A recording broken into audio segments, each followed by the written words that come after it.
Kemudian saya sedikit bacakan biodata beliau. Beliau lahir di Malang 15 April. Kemudian riwayat pendidikan beliau, S1 beliau di Universitas Brawijaya, kemudian S2 beliau di Kingston University London. Ya, kemudian beliau juga sudah beberapa kali mengikuti seminar dan menjadi presenter. Sudah 6 kali di tahun 2015 ini, dan publikasinya juga sudah banyak, sudah ada 5 publikasi di tahun 2011 sampai dengan 2016 ini. Dan pada kesempatan kali ini Pak Adityo akan memaparkan hasil penelitiannya mengenai pemanfaatan alat bahasa dalam proses menilai hasil belajar kelas bahasa Inggris siswa pada sekolah tanpa guru ahli bahasa. Waktu dan tempatnya saya persilakan Pak Adityo. Terima kasih. Saya share screen dulu. Ya.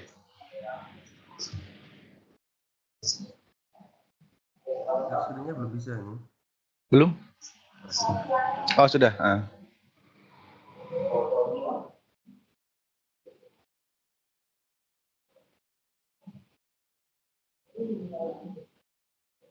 Mohon maaf tunggu sebentar. Ya.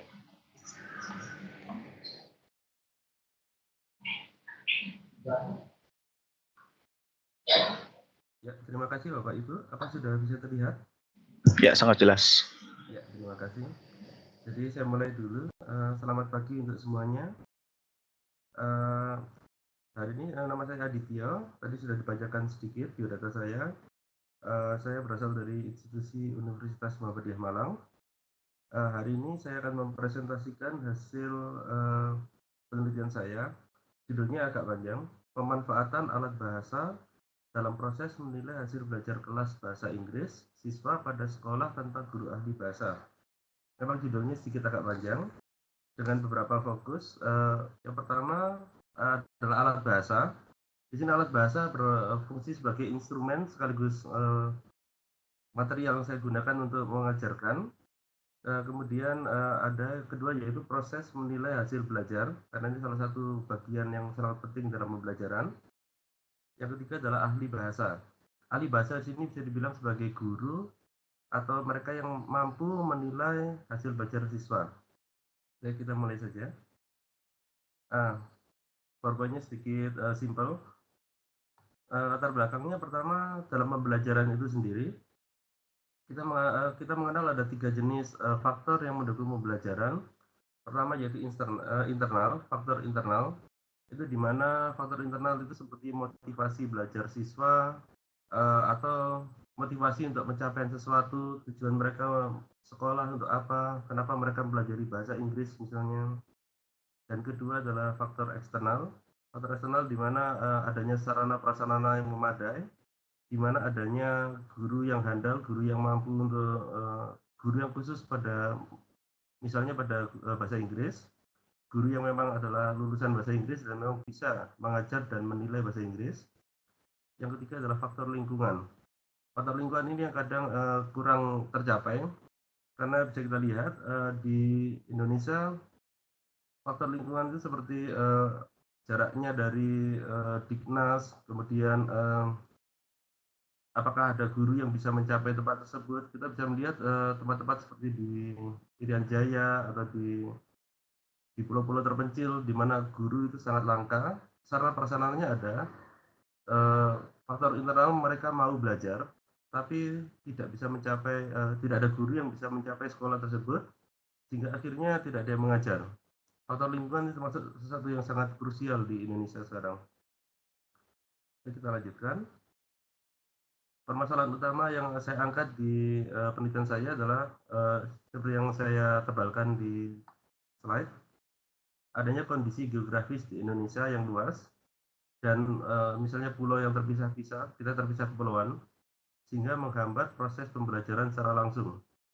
Proses pembelajaran secara langsung adalah tatap muka antara guru dengan siswa secara langsung, dan itu sangat penting karena tadi kita bisa bertanya, guru bisa langsung mengkoreksi seperti itu. Ada beberapa daerah yang mengalami ketertinggalan. Kalau kita lihat di Jakarta itu guru banyak, sekolah banyak, siswanya sangat termotivasi, pembelajaran bisa kita katakan berhasil. Tapi kita melihat di sekali lagi Papua misalnya, sarana prasarana sudah diberikan, motivasi belajar sangat tinggi, tapi karena tidak ada guru yang bisa mencapai situ, tidak ada tatap muka yang tidak ada pembelajaran secara langsung, hampir tidak ada tatap muka. Guru sangat langka, sehingga ada satu guru dia harus mengajar banyak hal. Ketika satu guru harus mengajar banyak hal, dia harus menjadi ahli di semua bidang, dan itu bisa kita bilang agak mustahil. Jadi dengan adanya beberapa pembelajaran jarak jauh itu sudah sangat membantu. Kita mengirim modul, kita mengirim slide pembelajaran jarak jauh, ada pembelajaran via internet, pembelajaran via website dan sebagainya, sudah sangat membantu. Tapi satu yang masih kurang adalah penilaian. Dengan adanya penilaian yang secara langsung, karena tidak ada guru yang bisa menilai secara langsung, akhirnya saya mengangkat permasalahan ini. Bagaimana jika ada sebuah alat bahasa yang bisa membantu guru dalam hal ini adalah guru yang mengajar secara general, secara umum, tidak harus guru bahasa Inggris. Gimana caranya mereka bisa menilai apakah benar-benar terjadi pembelajaran bahasa Inggris pada siswa dan pada sekolah tersebut. Kita lanjutkan. Masalah pada penelitian saya, sejauh mana alat bahasa yang akan saya gunakan tadi dapat membantu proses evaluasi pembelajaran bahasa Inggris pada penyelenggara pendidikan sekolah yang tidak memiliki guru ahli bahasa Inggris. Jadi kita bisa bilang bahwa penilaiannya nanti adalah valid setelah dibantu oleh alat bahasa di sini. Baik, saya lanjutkan.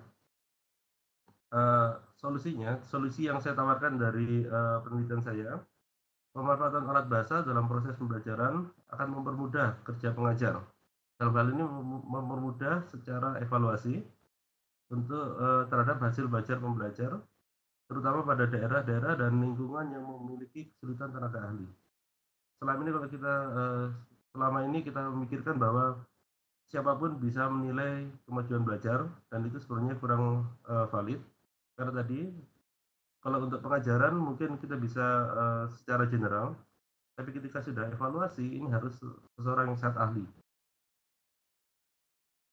Kemudian metode yang saya gunakan, karena penelitian ini bertujuan untuk menguji validitas, jadi saya lakukan adalah eksperimen di mana apakah alat bahasa benar-benar bisa dibandingkan dengan penilaian dari seseorang yang ahli dalam bidang bahasa. Jadi apakah alat bahasa dan guru bahasa bisa memiliki hasil yang paralel.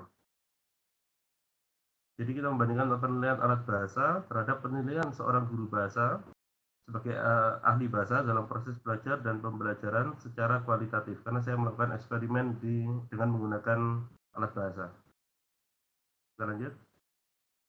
Partisipan saya, subjek pada penelitian ini adalah 4 mahasiswa terpilih pada satu kelas pembelajaran English for Specific Purposes, jurusan non-bahasa, karena memang tujuan kita adalah pada orang-orang yang non-bahasa, pada siswa-siswa non-bahasa. Kemudian 4 mahasiswa ini terpilih hanya sebagai untuk diambil datanya saja. Yang saya lakukan pada penelitian ini, saya meminta mereka memberikan ucapan yang sama setiap beberapa pertemuan. Mereka harus menjelaskan hal yang sama, kemudian kita lihat apakah penilaian alat bahasa dengan apakah penilaian guru bahasa memiliki apakah mereka paralel, apakah mereka sama. Apakah guru bahasa dan alat bahasa memiliki penilaian yang sama? Jika alat bahasa memiliki penilaian yang sama dengan guru bahasa, bisa kita pastikan bahwa alat bahasa ini valid. Mari kita lanjut. Nah, alat bahasa adalah sesuatu yang sebuah terminologi, bahwa alat bahasa itu sesuatu yang sangat umum. Apapun yang bisa membantu pengajaran, pembelajaran, dan pengolahan data dalam bidang bahasa kita sebut alat bahasa. Instrumen penelitian yang saya gunakan pada penelitian ini adalah alat bahasa PILEX, dibuat oleh Paul Miara dan Ima Miralpeix. Ini alat bahasa yang bisa diunduh secara gratis, didesain untuk melihat kelangkaan kata pada sebuah ujaran. Ujaran dalam hal ini adalah perkataan atau tulisan, dengan asistensi dari instruktur bahasa pengajaran bahasa Inggris. Kemudian alat bahasa sangat general, karena itu saya fokuskan pada alat bahasa PILEX. Alat bahasa PILEX itu adalah alat bahasa yang fokus pada perbendaharaan kata pada vocabulary. Karena pada dasarnya pengajaran kita bahasa Inggris sangat fokus pada perbendaharaan kata. Jadi saya secara spesifik memilih alat bahasa PLEX agar bisa mengevaluasi vocabulary yang telah dipelajari oleh siswa. Ini sebagai contoh, ada nilai alat bahasa. Kita bisa melihat ada grafik di sini. Setiap warna mewakili satu siswa. Ini adalah grafik dari 4 kali pengambilan data pada minggu pertama, kedua, ketiga, dan keempat. Kita bisa melihat naik turunnya bahasa. Bahwa kemampuan bahasa seseorang itu selalu naik turun dari atas. Dari mungkin minggu pertama mereka sedang termotivasi, nilainya sangat tinggi. Kemudian minggu kedua beberapa turun, mungkin sedang ada ujian, motivasi berkurang. Kemudian sampai ke minggu keempat. Itu. Kemudian kita bandingkan dengan nilai dari ahli bahasa. Secara kita lihat secara general, hampir tidak ada perbedaan yang berarti karena mereka semua naik turunnya bisa dibilang sama. Pada minggu 1, minggu 2, ketiga, dan keempat, beberapa kita bisa lihat grafiknya, sekalipun sedikit berbeda mungkin, sedikit berantakan, tapi grafiknya memiliki naik turun yang sama. Ketika alat bahasa mengatakan vocabulary-nya sedang bagus, guru bahasa juga mengatakan vocabulary-nya bagus. Ketika alat bahasa mengatakan vocabulary-nya menurun, guru bahasa juga mengatakan bahwa vocabulary-nya sedang menurun. Jadi kita bisa melihat secara langsung bahwa ya alat bahasa memiliki kemampuan yang sama dengan guru bahasa dalam memberikan penilaian.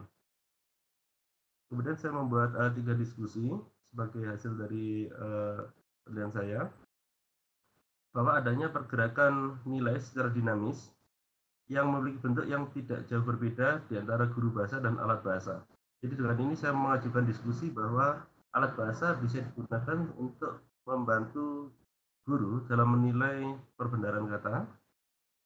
Kedua, pada kedua grafik antara alat bahasa dan guru bahasa, ada kemiripan di mana nilai individual memiliki pergerakan naik turun dengan mirip. Yang ketiga, hasil analisis secara kualitatif menunjukkan bahwa beberapa bukti pendukung validitas penggunaan alat bahasa dalam proses evaluasi kemampuan bahasa Inggris siswa, di mana secara garis besar alat bahasa dinyatakan mampu mendukung kerja guru dalam menganalisis ujaran siswa. Ya, terima kasih. Saya kira itu saja yang bisa saya sampaikan terlebih dahulu. Kembali ke moderator. Oke, terima kasih Pak Adityo atas pemaparannya mengenai pemanfaatan alat bahasa dalam proses penilaian hasil belajar kelas bahasa Inggris siswa pada sekolah tanpa guru ahli bahasa. Ya, oke, tadi yang dilihat kan memang adalah grafik-grafik ininya ya, apa namanya, peningkatan atau penurunan ketika mereka mempelajari bahasa Inggris tanpa guru ahli gitu ya Pak ya. Betul. Ya, kalau persenannya itu gimana Pak? Dari yang sudah Bapak riset ini, walaupun dia tidak memiliki guru ahli bahasa Inggris, tapi dia menggunakan aplikasi itu, peningkatannya berapa persen Pak? Sudah peningkatan. Ini lebih ke membantu guru agar mereka bisa menggunakan alat bahasa untuk menilai. Jadi ketika dulu menilainya sedikit abstrak, kadang-kadang kita masih mikir ya, ini penilaiannya guru betul atau tidak. Gurunya ini bukan guru bahasa, kok menilai bahasa Inggris. Nah, dengan penggunaan alat ini, kita bisa mengatakan bahwa penilaiannya valid karena alat ini yang membantu menilai bahasa Inggris. Alat ini spesifik untuk membantu bahasa Inggris, untuk membantu menilai bahasa Inggris, kemampuan bahasa Inggris. Ketika digunakan oleh guru, kita bisa mengatakan ya ini sesuatu yang valid. Oke. Saya makin paham. Semoga juga peserta yang ada di webinar ini bisa lebih mendapatkan ya dari tujuan dari penelitian ini. Kemudian ini Pak ada beberapa pertanyaan juga dari peserta ya. Peserta ini dari Bu Vera Nika nih ya. Dia minta tolong didefinisikan Pak apa yang dimaksud dengan alat bahasa gitu. Karena dia agak rancu dengan terminologinya gitu yang Bapak sampaikan tadi. Ya, terima kasih atas pertanyaannya. Vera dari Jakarta, ya pertanyaannya bagus. Tadi mungkin saya sedikit terlalu cepat ya menjelaskannya. Ya. Jadi alat bahasa ini adalah apapun alat bisa website, bisa aplikasi yang digunakan dalam kebahasaan, bisa sebagai alat evaluasi, bisa sebagai alat bantu, bisa sebagai perekam dan sebagainya. Tapi dalam penelitian saya, alat bahasa ini fokus pada aplikasi yang membantu kita untuk untuk menilai sejauh mana pencapaian vocabulary, perbendaharaan kata. Karena pendidikan di Indonesia fokusnya pada perbendaharaan kata, pada vocabulary. Jadi kita bisa lihat apakah pengajaran dari minggu pertama, kedua sampai pertemuan terakhir, sampai ujian akhir, apakah vocabulary di Indonesia, vocabulary siswa benar-benar meningkat atau tidak, gitu. Oke, terima kasih Pak Adit. Semoga terjawab ya, Bu Veronica ya. Kemudian ini ada pertanyaan juga dari Wawan Sarudi ya, SMPN 3 Wates Kediri. Jadi beliau menyampaikan memang menarik nih presentasi Bapak ya. Saya juga cukup antusias ya. Kemudian dia bilang bisa nggak Pak di share screen alat bahasa yang dipakai dalam proses penggunaannya? Baik, bentar. Saya buka laporan saya aja ya. Laporan.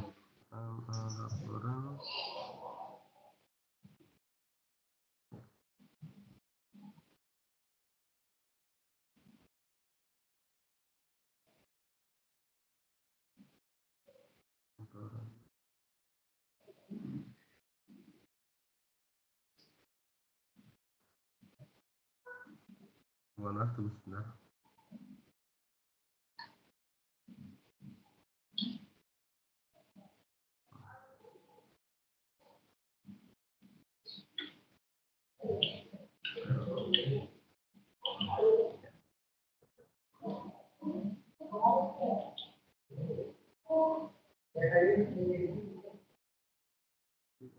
Baik, benar.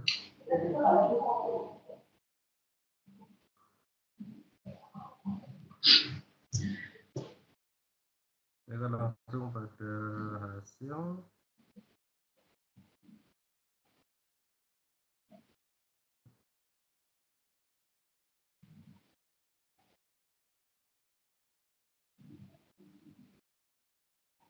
Nah, kita bisa lihat. Ini ada contoh alat bahasa yang digunakan oleh ini adalah contoh ujaran yang diucapkan oleh siswa. Saya tulis, kemudian saya masukkan ke dalam alat bahasa.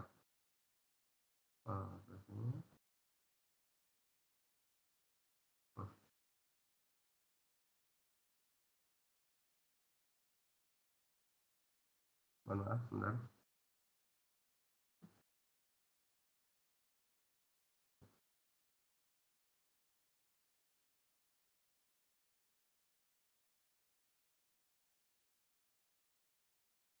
Alat bahasa berbeda dengan media. Media untuk yang diajarkan, alat bahasa itu untuk menilai saja. Nah, ini dia. Mohon maaf, mungkin agak kecil. Jadi ini bisa dilihat, ini ada partisipan pertama. Dia mengucapkan penjelasan dalam bahasa Inggris. Kemudian ini tinggal saya copy paste ke dalam alat bahasanya. Ini screenshot saja. Saya tinggal copy paste di sini. Kemudian saya tinggal ketik report. Nanti kemudian hasilnya akan muncul seperti ini. Dari sini kita mengatakan bahwa ini mencapai pada peringkat 1. Kalau pada mahasiswa ini biasanya sampai peringkat 4. Kemudian kita temukan nilai ini adalah nilai alat bahasa 0,62. Ini kita tulis di sini. Jadi skor dari guru 80, kemudian pada lambda 0,62 dibandingkan dengan partisipan berikutnya. Dia nilai dari guru 79 dengan lambda 031. Jadi kita bisa lihat, kita perbandingan nilai saja bahwa guru menyatakan nilai segini sekian dan alat bahasa menyatakan nilai sekian.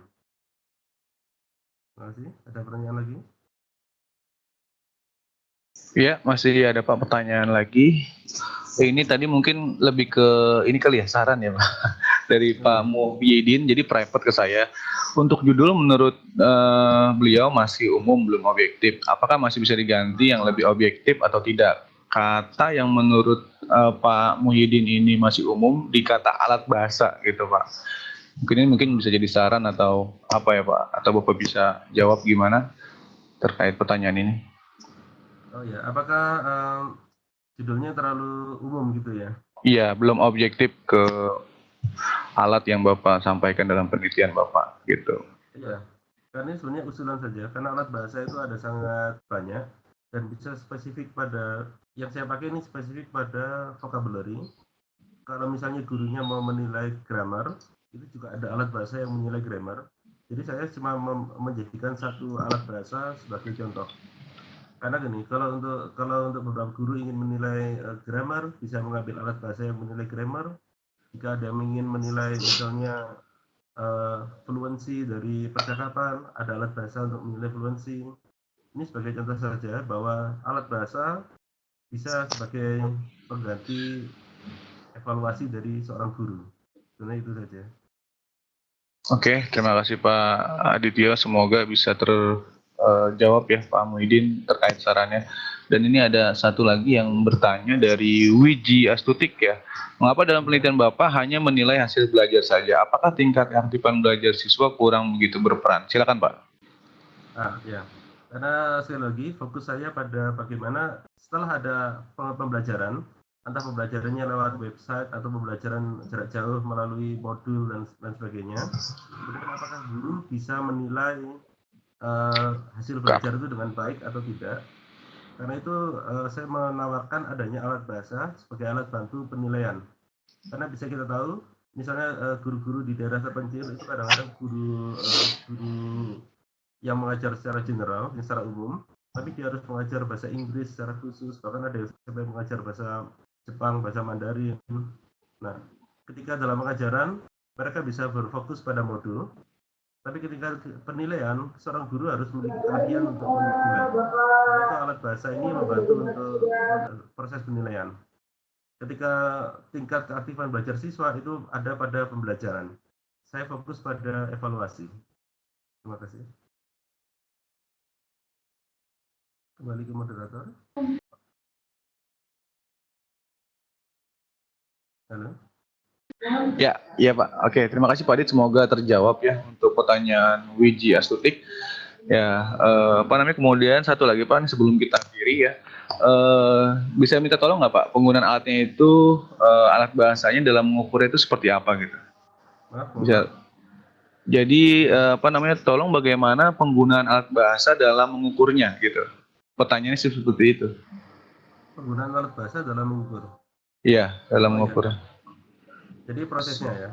Jadi sekali Prosesnya. lagi, yang saya lakukan, siswa setelah ada pembelajaran, pada ketika kita ingin menilai hasil belajar, kita meminta mereka entah menulis atau berbicara, kemudian kita transkripkan, kalau itu pembicaraan kita transkripkan, kalau itu berupa penulisan, tinggal kita copy paste saja penulisannya ke dalam alat bahasa. Di sini, ini interface-nya, kita copy paste saja ini, langsung masukkan ke layar ini, klik di sini, kemudian klik report, selesai. Muncullah penilaian dari alat bahasa bahwa vocabulary yang digunakan oleh anak siswa tersebut memiliki nilai atau range seperti ini, antara 01 sampai 010, 010 belum pernah tercapai. Jadi antara 0, 1, 2, 3, dan 4. Kemudian kita mendapatkan nilai lambda di sini. Ini lambda adalah nilai ketinggian vocabulary siswa. Jadi nanti tinggal dibandingkan antara nilai pertama, kemudian setelah ada pembelajaran kedua, ketiga, dan keempat, dibandingkan nilainya. Apakah naik, apakah turun. Itu saja. Sangat mudah penggunaannya. Terima kasih. Oke, terima kasih Pak Adityo. Ini ada satu lagi, kita masih punya waktu ya, Ya, sekitar boleh. 7 menit. Jadi dalam penelitian yang Bapak sampaikan tadi hanya melibatkan 4 orang mahasiswa dalam satu kelas. Apakah dalam jumlah itu sudah akurat mewakili subjek agar hasil penelitian valid dan kredibel? Gimana Pak? Silakan. Ya, sebenarnya bisa aja digunakan. Ini saya 4 ini sebagai pembanding saja.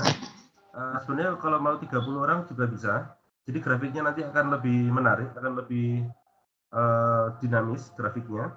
Bisa digunakan pada berapapun jumlah yang ingin diinginkan. Tentu kalau 30 orang analisisnya akan lebih lama, tapi jelas lebih valid. Jadi karena kita melakukannya per siswa, empat mahasiswa di sini hanya sebagai contoh saja. Terima kasih. Kembali ke moderator. Terima kasih.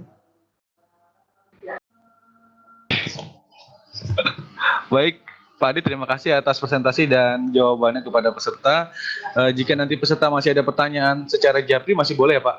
Tentu bisa. Tentu. Ya, jadi nanti saya bagikan email dan nomor telepon Bapak ya di chat ini ya. Oke.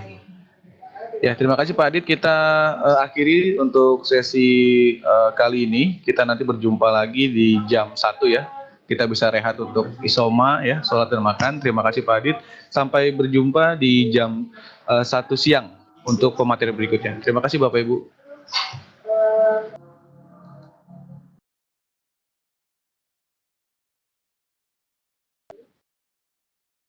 Tadi masih di ini kan?